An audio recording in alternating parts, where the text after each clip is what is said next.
Hello বন্ধুরা, welcome to my YouTube channel রাখির কিচেনে সবাইকে স্বাগত জানিয়ে আজকে দারুণ একটা রেসিপি শেয়ার করতে চলেছি। আজকের রেসিপি সর্ষে ইলিশ ভাপা, খুবই সহজ পদ্ধতিতে আর খুব কম সময়ে একটা দারুণ ইলিশ ভাপা রেসিপি আমি আপনাদের আজকে শেয়ার করব। তো বন্ধুরা, পুরো ভিডিওটা দেখার জন্য আপনাদের কাছে কিন্তু অনুরোধ রইল। তো একটা পাত্রে নিয়ে নেব ইলিশ মাছ।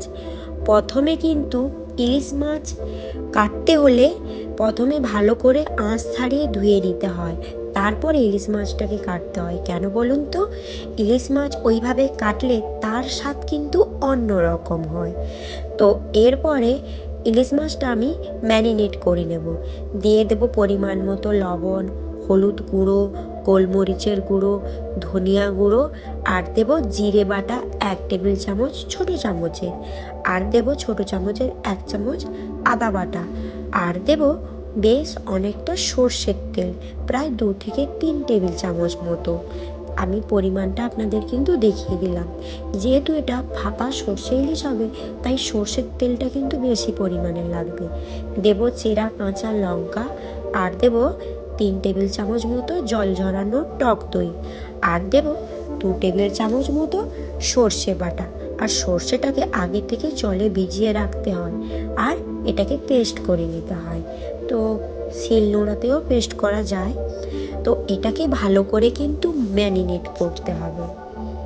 ভালো করে এটাকে ম্যারিনেট করে প্রায় 15 মিনিট রেখে দেবে। এর বেশি রাখার কোনো প্রয়োজন নেই, যেহেতু এটা মাছ তো একটু গ্যাস হয়ে যেতে পারে, তাই ম্যারিনেট করেও নর্মাল ফ্রিজে রেখে দিতে পারে। তো আমি এটাকে একটা পাত্রের মধ্যে একটা স্টিলের ডিশ নিয়েছি, কৌটো। কৌটোর মধ্যে মাছগুলোকে এইভাবে সাজিয়ে নেব। যেহেতু এটা ভাপা সর্ষে ইলিশ করবো, তো আমি কৌটোর মধ্যেই করব। কিন্তু এইভাবে কড়াইতে ডাইরেক্টও করা যায়, ঢাকা দিয়ে ডাইরেক্ট ভাপা সর্ষে ইলিশ করা যায়। তো আমি এটা কৌটোর মধ্যে দেব। এটার স্মেল কিন্তু অসাধারণ আসবে।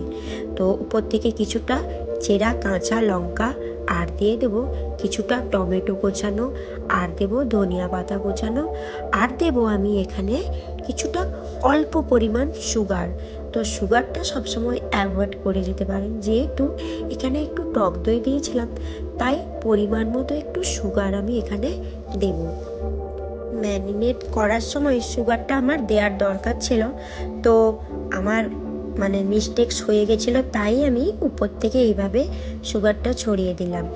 আর দিয়ে দেবো আমি একটু সর্ষের তেল।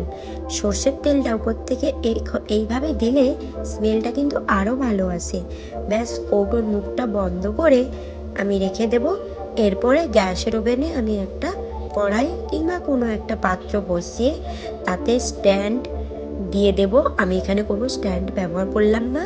পরিমাণ মতো জল দিয়েছি, আর উপর থেকে এইভাবে ঢাকনাটা ক্লোজ করে দেব। তো দেখুন আমি কতটা পরিমাণ জল দিয়েছিলাম, ওই জলটা কিন্তু শুকিয়ে যাবে। এইভাবে কিন্তু ইলিশ ভাপাটা একবার বাড়িতে বানিয়েও খুবই অসাধারণ হবে। যেহেতু এখানে একটা ভাপা ইলিশটা কৌটোর মধ্যে হচ্ছে, এটা কিন্তু অসাধারণ। আমার এখানে ইলিশের ভাপাটা হতে সময় লেগেছিল 30 মিনিট। আপনারাও এইভাবে কিন্তু বানাতে পারেন। তো দেখুন বন্ধুরা, ইলিশ মাছটা কিন্তু দারুণভাবে সেদ্ধ হয়ে গেছিলো, আর খুব সুন্দর হয়েছিল। তো এইভাবে সমস্ত রেসিপিগুলো বানাতে হলে প্লিজ বন্ধুরা আমার চ্যানেলটিকে সাবস্ক্রাইব করো, আর অনেক অনেক শেয়ার করো, আর ছোট্ট একটা কিন্তু লাইক করে দিও। আর পাশে থাকা বেল আইকনটা প্রেস করতে ভুলে যাবে না। কেন বলুন তো? আমি যখনই নতুন নতুন ভিডিও আনবো, আপনাদের কাছে নোটিফিকেশান চলে যাবে। তো সমস্ত রেসিপি আমার কাছ থেকে পেয়ে যাবেন।